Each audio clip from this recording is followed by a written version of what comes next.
Welcome to the Explainer. Imagine a dessert that literally commands the attention of your entire palate. A dish that's incredibly rich, unapologetically sweet, yet somehow manages to be wonderfully creamy and alluring all at the same time. Today, we're diving deep into one of Thailand's absolute most famous culinary exports. Loved by locals and travelers all over the globe, we are, of course, talking about authentic Thai mango sticky rice. Sweet, creamy, rich, and refreshing. That's really the ultimate goal of the dish we're breaking down today.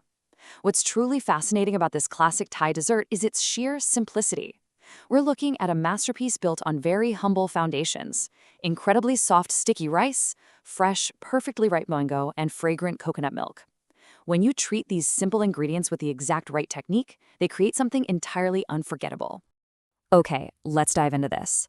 Our masterclass today covers 5 key areas: a Thai dessert classic, the essential ingredients, mastering the sticky rice, the perfect coconut sauce, and finally, plating your masterpiece. Section 2. The essential ingredients. The building blocks. So, first up is our absolute foundation. For the sticky rice itself, you literally only need 2 things. 2 cups of Thai glutinous rice, which, fun fact, doesn't actually contain gluten at all, it just refers to its sticky nature, and water for soaking. That's it. But hey, don't let that simplicity fool you. The magic is entirely in how we treat these 2 components, which we'll get to in just a second.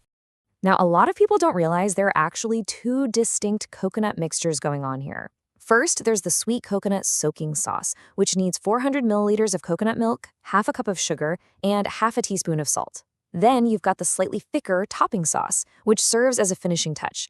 That one uses 100 milliliters of coconut milk, a quarter teaspoon of salt, and a teaspoon of cornstarch mixed with water to give it that beautiful, velvety body. To round out the whole shebang, we need the star of the show. You'll need 2 perfectly ripe mangoes. And here's a pro tip: don't just look at the color. You want to gently squeeze them for a slight yield and check for a sweet, fragrant scent right at the stem to guarantee perfection. Finish off with some toasted mung beans or sesame seeds for an essential crunch to offset the soft, creamy textures of the dish. Section 3. Mastering the sticky rice. The core technique. All right, here is the chronological preparation flow. Step 1, you absolutely must wash the glutinous rice until the water runs completely clear. Step 2, you soak the rice. And step 3, you steam it until it's fully cooked. Listen, these 3 distinct steps are completely non-negotiable. If you want to achieve that perfect, authentic texture, you really cannot rush this. So the crucial point is, the secret to this entire dish really comes down to just one number: 4. That is the absolute minimum number of hours you must dedicate to soaking your rice. There's actual science behind this patience too. Soaking the rice for at least 4 hours, or honestly, ideally overnight, for the absolute best results, allows the grains to fully hydrate and cook evenly. It's the secret to unlocking that perfectly soft and delightfully chewy texture. Without this soaking phase, you're going to end up with uneven, hard grains, and nobody wants that. Okay, so once your rice is soaked and drained, we face the great divide: steaming versus boiling. Listen closely here, because traditional Thai sticky rice is steamed. It is never, ever boiled. Using a traditional bamboo steamer keeps the texture incredibly chewy and imparts this gorgeous, appetizing, glossy finish to the rice. Boiling would just completely ruin the structural integrity of the grain. Right, so you have your soaked, drained rice sitting right there in your bamboo steamer. You'll want to let that steam for about 25 to 30 minutes until it is fully cooked through. Section 4. The perfect coconut sauce. The flavor infusion.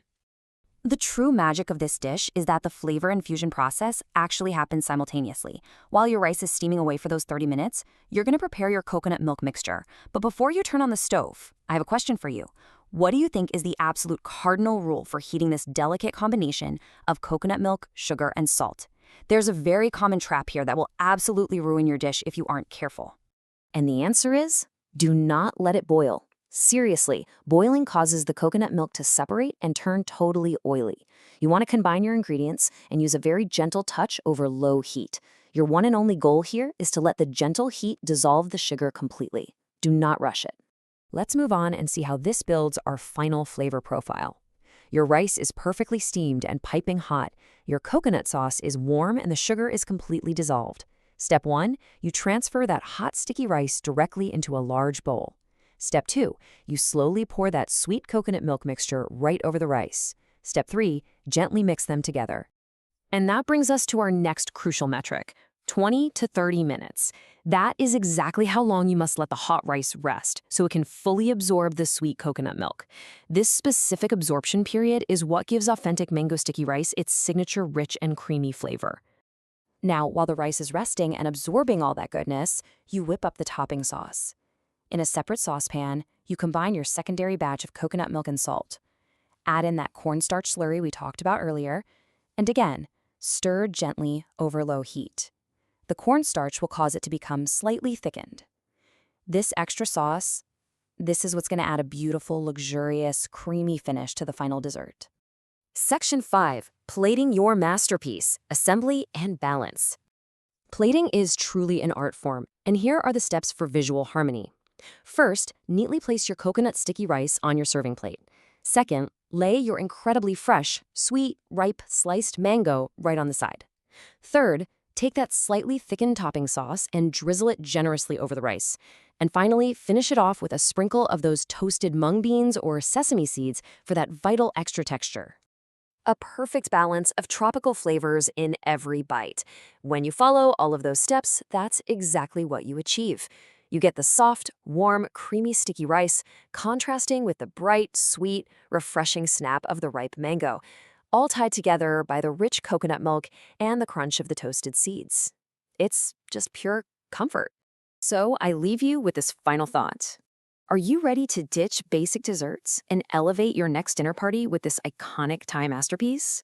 You now have the professional knowledge, the soaking times, the steaming rules, and the delicate sauce techniques to bring one of Thailand's absolute most famous culinary traditions right into your own home.